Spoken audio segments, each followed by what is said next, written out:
I apologize for my tardiness. It's quite the newsy day, and I was with the president talking about that news, so I look forward to taking your questions on it. But first, I want to talk about President Trump's historic and incredible speech last night. The American people and the entire world watched President Trump powerfully lay out how he's renewing the American dream in a record-breaking joint address to Congress. And Americans loved what they heard. According to a CBS YouGov survey, an overwhelming 76% of those watching approved of President Trump's speech last night. The president spoke about how he's taken more than 400 executive actions on his key promises.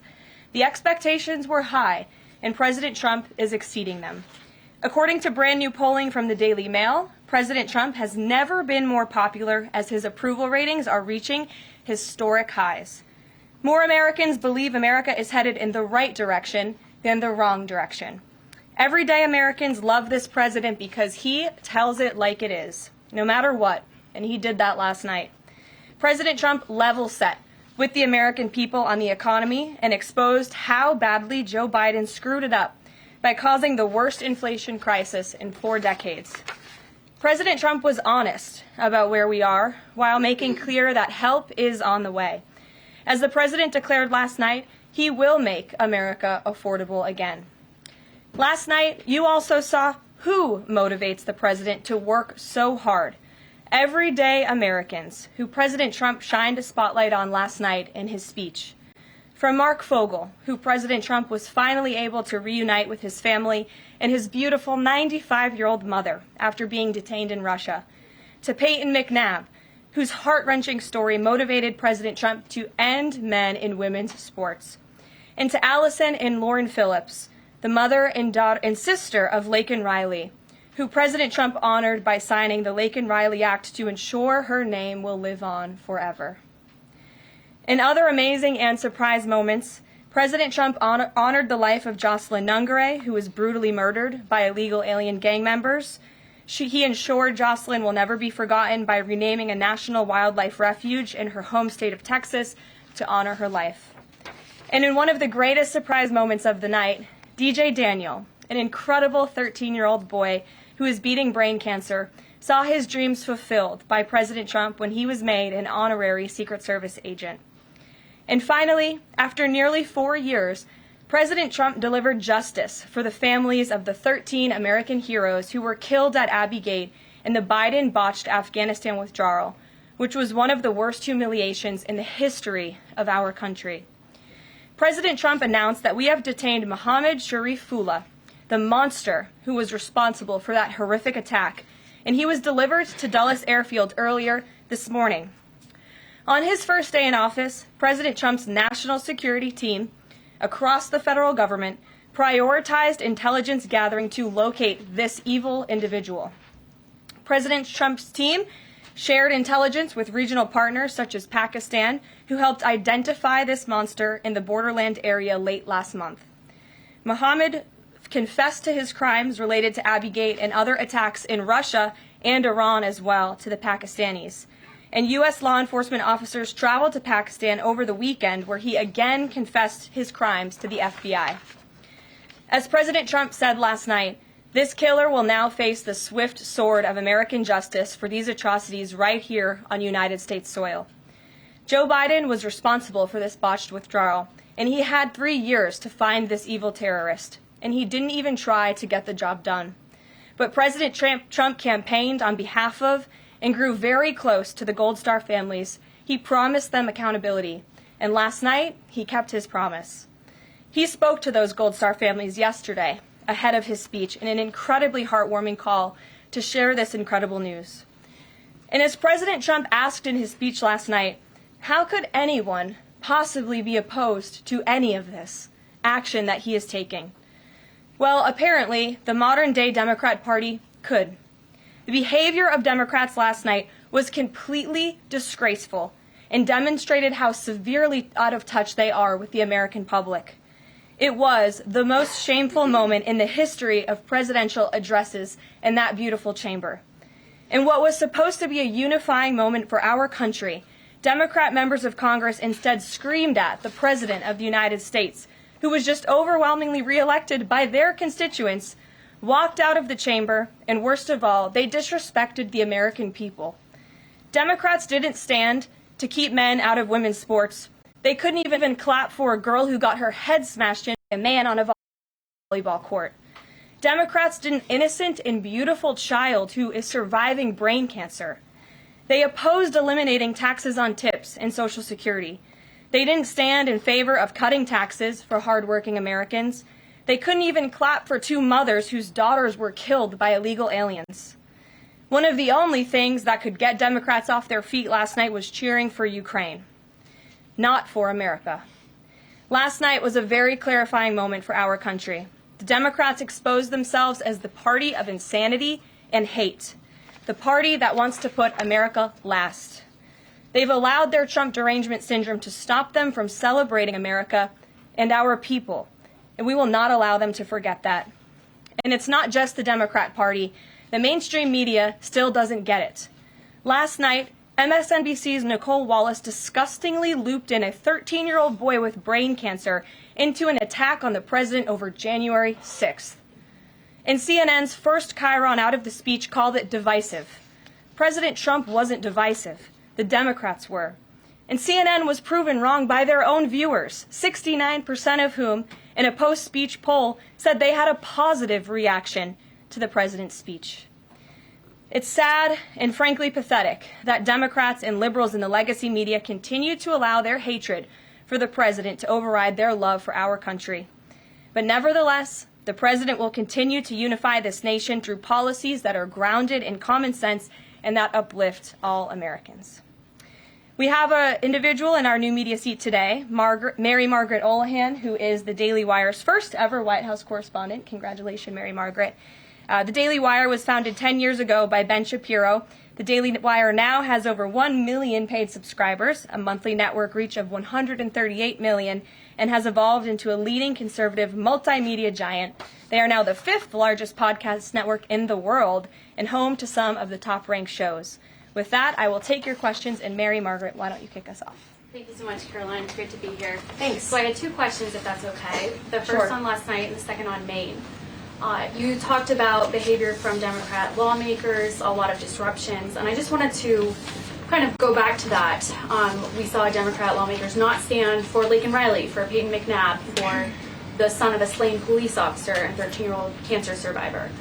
What are the optics of that nationally, just in terms of not just the people who were in the room last night, but across the nation? And also, was President Trump expecting this type of behavior when he was crafting his speech? So I gave a quote to one of the media outlets in this room yesterday that Democrats behaving like children would be the least surprising thing of the night.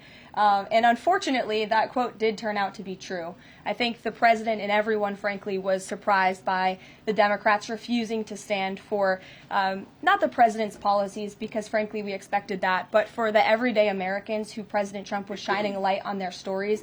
Mark Fogel, for instance, an American school teacher who was detained by the Russians. President Trump freed him. If Joe Biden had done that, they all would have been on their feet, but because of it came from President Trump, they weren't. So we think it's very sad, but we're very proud of the president today, and the American people are the people that this president cares about most, and the reviews are in, and everybody loved his speech.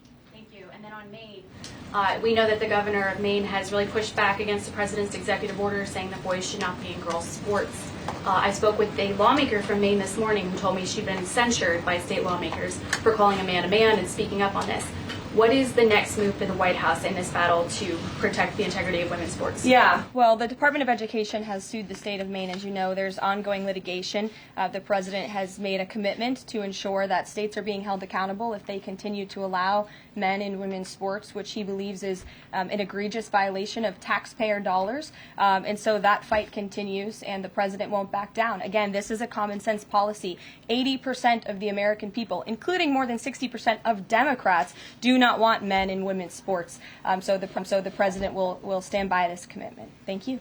Gabe, good to see you in here. Good to see you, Karoline. A couple questions. One, can you confirm that the president held talks with the big 3 automakers today, speaking about potentially delaying tariffs? I can confirm, and I'm glad that you asked, because the president sent me out here with a statement directly from him on this. I saw it was reported earlier today by Bloomberg News, and he wanted me to share this with all of you. We spoke with the big three auto dealers. We are going to give a 1-month exemption on any autos coming through USMCA. Reciprocal tariffs will still go into effect on April 2nd, but at the request of the companies associated with USMCA, the president is giving them an exemption for 1 month so they are not at an economic disadvantage. So the three companies that he spoke to are Stellantis, Ford, and General Motors. They requested the call, they made the ask, and the president is happy to do it. It's a 1-month exemption. And the president just posted on social media that he has spoken with Prime Minister Trudeau. He says he's not satisfied with what the Prime Minister has said when it comes to fentanyl, but less than 1%, as you know, less than 1% of the fentanyl seized last year was in the northern border. What else does Canada need to do?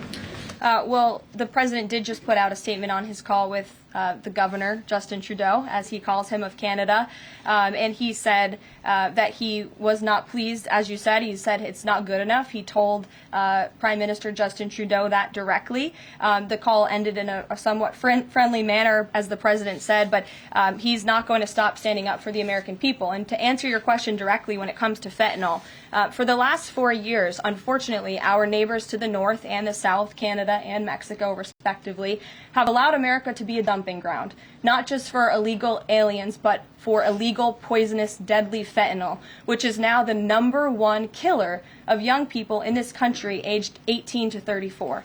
Through the northern border in Canada, in last fiscal year alone, there was enough fentanyl seized to kill 4.8 billion people. And that number is up 2,050% from 2023, the year before. So there's been more than a 2,000% increase in illegal fentanyl seizure at the northern border. Why? Because Canada is allowing that fentanyl to come to the United States. The president sees these numbers. He thinks about the lives that are lost. And everybody in this room, I'm sure, everybody watching at home, everybody across the country knows someone in our lives who has been killed at the hands of this deadly poison. There needs to be repercussions for that. The president feels very strongly about it. Caroline, respectfully, it's just 43 pounds that were found last year. That's less than a carry-on suitcase. Is that a lot of fentanyl compared to, say, Mexico, where the vast majority of the fentanyl is brought in through Mexico, not Canada? So what else does Canada need to do? Well, I just told you, last year alone, there was a 2,000% increase in illegal fentanyl. But it's only 43 You're asking me. pounds, You're asking me for what the president's justification is for these tariffs. It's not up to you. You're not the president, Gabe. And frankly, I think it's a little bit disrespectful to the families in this country who have lost loved ones at the hands of this deadly poison. If you talk to them, and this president has, they are grateful that they finally have a president who is standing up to both Canada and Mexico, and most importantly, to China as well. The president added an additional 10% tariff on China because this deadly poison is being produced in that country. It's being distributed through our neighbors, and there needs to be consequences for that, period. Peter. Thank you, Caroline. If the U.S. has a longstanding policy that we do not negotiate with terrorists, then why is the U.S. now negotiating directly and for the first time ever with Hamas? Well, when it comes to the negotiations that you're referring to, first of all, the special envoy who's engaged in those negotiations does have the authority to talk to anyone. Israel was consulted on this matter. And look, dialogue and talking to people around the world to do what's in the best interest of the American people is something that the president has proven is what he believes is good faith effort to do what's right for the American people. Is it just about the hostages, or are they also talking about the president's plan to take over Gaza? These are ongoing talks and discussions. I am not going to detail them here. There are American lives at stake. I would defer you to the Department of State for further details, but I'm not going to get into those talks here at this podium. We know that some officials here were miffed that Zelensky showed up last week without a suit for his meeting in the Oval Office, but Elon Musk never wears a suit in He there. did last night. So what is the dress code?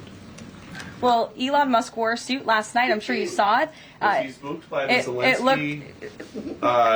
Zelensky getting kicked out? No, I don't think so. I'm just pointing out that he did wear a suit last night, and I think the president liked that very much, and he looked great. Speaking of the president, he just passed me a note while I'm standing here. He wanted me to hold this up. This is the poll that I cited, the CBS YouGov poll that shows that 76% of those who watched the president's speech last night approved of his speech. And so it goes to my earlier point that I made in my monologue about how incredibly sad it is that we have a modern-day Democrat Party who is so severely out of touch with the American public. This is a great poll. The ultimate poll, though, came on November 5th when the president won by an overwhelming margin that he spoke about last night. Democrats weren't happy to hear that either. Ouija. Thank you, Karoline. Back on tariffs, last night President Trump said there will be a little disturbance, but we're okay with that. Can you put a dollar figure amount on how much the average American family should expect to pay as this disturbance? And why should Americans be okay with that when so many are already struggling to pay the bills? Well, first of all, last night, the president told the truth. And he was realistic, and he level set with the American people. And I think, frankly, it's very refreshing, and everybody in this room should be very grateful that we have a president who tells the truth about the reality of the economic situation that we are in, unlike the previous president who lied to everybody's faces, saying inflation was transitory, saying it was under control, saying that the border was secure, when none of that was true. So the president is being frank and honest, and the American people elected this president to have monumental reform and change, including rebuilding our manufacturing base in this country, standing up to foreign nations who have been ripping off our country for decades. And that requires a little bit of disruption. That requires a lot of effort and work that this president is focused on doing. With that said, as the president said last night, his administration is wholeheartedly committed, of course, to ending the inflation nightmare caused by the Biden administration. Look at the deregulation efforts.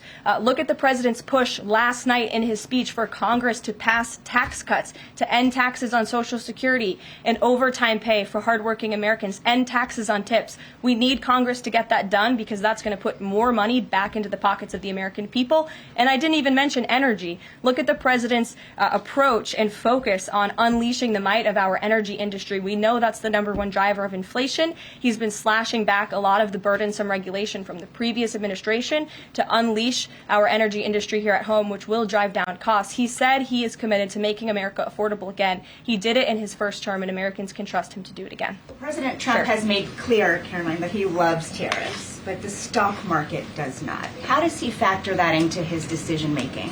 Well, the president does love tariffs. He said it's one of his favorite words of the English dictionary, and he believes in tariffs because they'll ultimately make America rich again. They're going to raise revenue. They're going to help us pay down our debt. Most importantly, they're going to bring American jobs here back home. So I think for folks on Wall Street who may be concerned, look at what this president did for you in his first term. Wall Street boomed. Stock market boomed. The president expects that to happen again. But most importantly, Main Street is going to boom. And that's why the president has this whole of government economic approach, which includes tax cuts, tariffs, regulation cuts, and an energy industry that will bring down costs for American consumers. Sure, Monica. Thank you, Caroline. You mentioned not one Democrat senator voted to protect women's sports from males. Not one Democrat congressman or congresswoman stood to applaud or support protecting women's spaces and sports at the president's joint session to Congress last night, as you articulately mentioned in the beginning. So I'm wondering, what message is that sending to not only young women who are competing in these sports across the country, but also to the parents of these young girls? Yeah. I think the message that Americans should take away from last night is that they have a president in the Oval Office who is committed to doing what's right for them, especially women and girls across the country. And I think it's very ironic, thank you for bringing up the point about women, that Democrat women were wearing pink to support our fellow females, yet they couldn't stand, again, for a young woman who was almost killed and severely injured by a man on the volleyball court. They couldn't stand for the mothers of two beautiful young women whose lives were taken tragically at the hands of illegal people. So you can't say you're the party of women and then support men and women's sports and not stand up for basic law and order and immigration reform that will protect women in this country. That's what President Trump is doing. He's the president for women. Lindsay, good to see you. Thank you, Caroline. Good to see you. So, speaking of tariffs, China said yesterday that they're ready for any kind of war with the U.S. Because of these tariffs that have been placed on them. And a Chinese spokesperson also said that the tariffs would not lead to a resolution of U.S. concerns about fentanyl originating in China. Can you speak to how the administration is planning on responding to that? Well, I think Secretary Hegseth has responded to that this morning. He said that America will always be prepared to defend itself, especially under the leadership of this president in the Oval Office. And that certainly remains true. Again, when it comes to tariffs, the president has been very tough on China, not just now with 20% and more with the reciprocal tariffs that will hit on April 2nd. But look at what he did in his first term. There were billions of dollars worth of tariffs that he implemented on China. And it's quite telling that the previous administration did not rescind those tariffs because they realized the value that they had in not only deterring China, but also raising revenue here in the United States. Rachel. Thanks, Caroline. Just a quick follow-up, two quick follow-ups on tariffs. The president mentioned a little disturbance during his remarks yesterday. The CEO of Target says that consumers will likely see prices go up on everything from strawberries to bananas to avocados. How long should Americans expect to pay higher prices? Are we talking a week, a couple of days, a few months? Again, I don't have a crystal ball, but what I can assure the American people is that this president and this administration is doing everything they can. And I would remind you and everybody else in this room that it's because of the previous administration's economic policies that Americans were left with record high inflation. Inflation throughout Joe Biden's entire 48 months in office was at or above 3%. It hit record highs, as you know. And there's a whole list of what the Biden economic disaster this president was left to clean up. It's been a month, but he's working hard every single day to do just that. One quick follow-up on the carve-out. Sorry to cut you off there. The U.S. imported $43 million worth of eggs from Canada. I know you mentioned some of the exemptions when it comes to automakers. Will there be any other carve-outs, including for eggs? We know prices are soaring for Americans. The president is open to hearing about additional exemptions. He always has open dialogue, and he'll always do, what's right, what he believes is right for the American people. But again, as for the egg crisis in this country, the president is wholeheartedly committed to ensuring we're increasing our egg supply, and we're also bringing down cost. And Secretary Rollins has been all over this issue. She comes from an agricultural background and family. That's why she's leading that very important department. She wrote an amazing op-ed in the Wall Street Journal. She's been all over the media talking about her plan. She has a real plan. The president endorses it. And he even, gave her an off-the-prompter shout-out last night to say, Brooke, I'm counting on you. It's an important issue. And this White House is working with Secretary of Agriculture every single day to address this issue. Sure. Jordan. Thanks, Caroline. So what does it say that the Democrats, while they couldn't stand for Americans or stand for victims, they stood for war and clapped for war and clapped for 5 more years of war? Yeah, the president addressed that last night, I think, when he called out Senator Elizabeth Warren and said that, again, as I said in my opening speech, very telling that the Democrats refused to clap for American people and American interests and American priorities, but they did clap for the country of Ukraine, which, by the way, the president's working very hard to end that war. So Democrats should be applauding him for actually doing something about it. Follow up on that, if I can. You've spoken recently about how what happened in the Oval Office last week gave Americans an inside look into behind-the-scenes discussions with Zelensky. Is this how he treated Joe Biden and just treated him disrespectfully and received billions of dollars? Well, it's a very interesting question. I don't know if anybody in here asked my predecessor who stood at this podium about that, but there was a report from NBC News that President Biden also got increasingly frustrated with President Zelensky when he was handing out blank checks and President Zelensky kept asking for more. Joe Biden was quite frustrated with that. So again, as I've said repeatedly, Friday revealed the frustrations that this administration has had in closed-door negotiations with the Ukrainians. However, President Zelensky did put out a statement yesterday, which we believe is a positive step forward. And National Security Advisor Mike Waltz has been talking to his Ukrainian counterparts. And so we're in the midst of this, and we'll see what happens next. Caitlin. Thanks, Caroline. I have 2 questions. One on the reprieve that is being granted to these 3 automakers for 1 month on the tariffs on Canada and Mexico. How did the president settle on 1 month? Mm-hmm. The reciprocal tariffs will go into effect on April 2nd, and he feels strongly about that no matter what, no exemption, so that's where the 1 month comes from. Does he expect them to be able to shift production within a month? He told them that they should get on it, start investing, start moving, shift production here to the United States of America, where they will pay no tariff. That's the ultimate goal.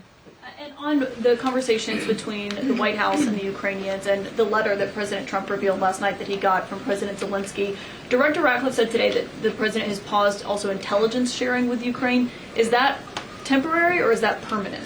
I believe what the National Security Council told me in regards to that was that they paused or they are reconsidering the funding for Ukraine, as you saw, the pause on the funding. As for intelligence matters, I would refer you to either the National Security Council or the CIA as But well. they're considering lifting or reinstating the military aid going to Ukraine, which they paused. This Again, week. it's a pause for a review. Follow up on that. Sure. The president read parts of the letter that he received last night from President Zelensky. Can you give us a sense of when President Trump now plans to sign that minerals deal after receiving that letter? Those talks are happening as we speak. I just saw the National Security Advisor. He's working very hard on it. I believe he was going into the Oval Office to give the president an update on where this stands. But again, the president is committed to a peace deal. He wants to see this war end. And I think that President Zelensky's message, which he also shared on X as well, is a positive sign in the right direction. The president also said that the United States was reclaiming the Panama Canal. The president of Panama this morning, or at some point today, said that President Trump was lying.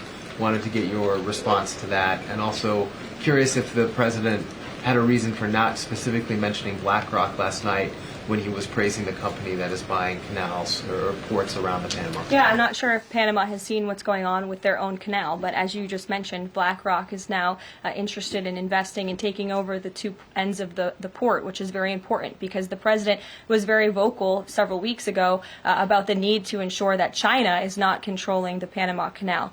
This is a very important place for the United States of America. We also saw that the Panama Canal lifted fees on our U.S. naval ships that are going in and out of the canal. That's a win for the United States of America, and the president will continue to ensure that the Chinese government, the CCP, cannot be infiltrated in the Western Hemisphere, and certainly not in the Panama Canal, which is a very important place for our country.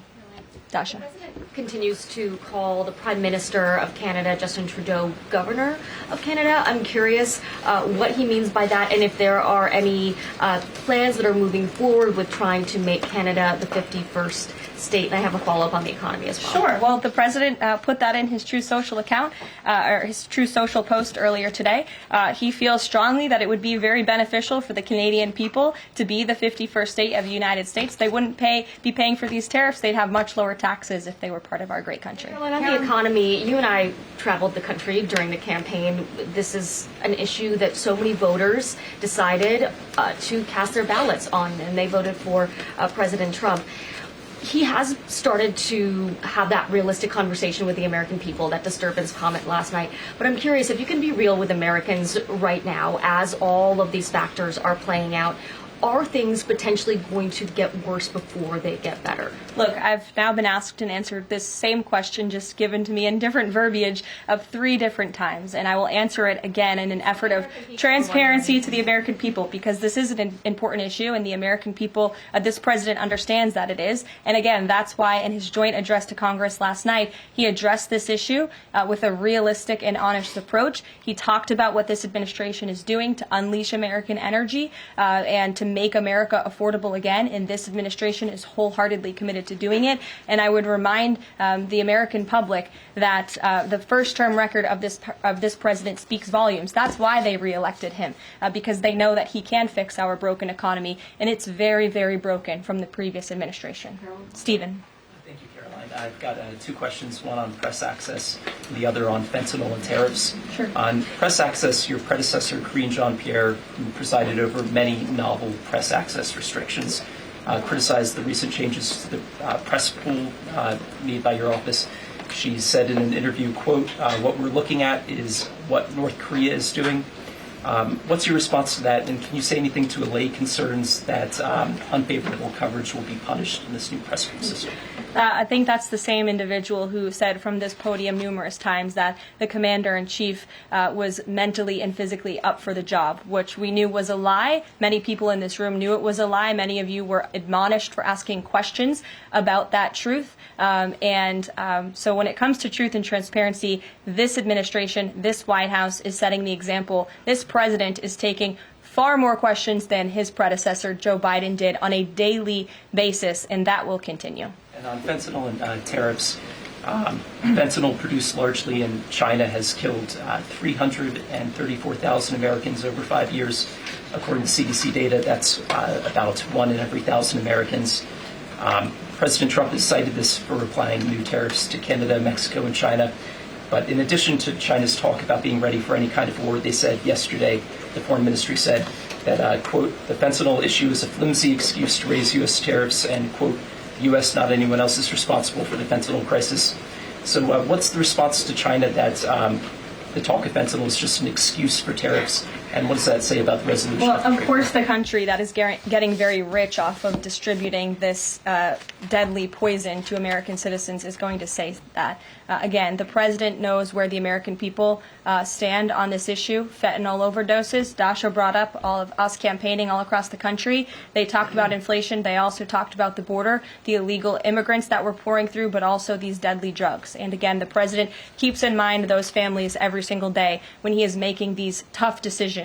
But it's a necessary decision, and he's no longer going to allow the United States of America to be a dumping ground for illegal immigrants and for illegal drugs that are killing our nation's people. This is the #1 leading cause of death in our country, and there needs to be action taken to ensure that cannot continue. Thank you very much, guys. We'll see you later. Thanks, Karoline.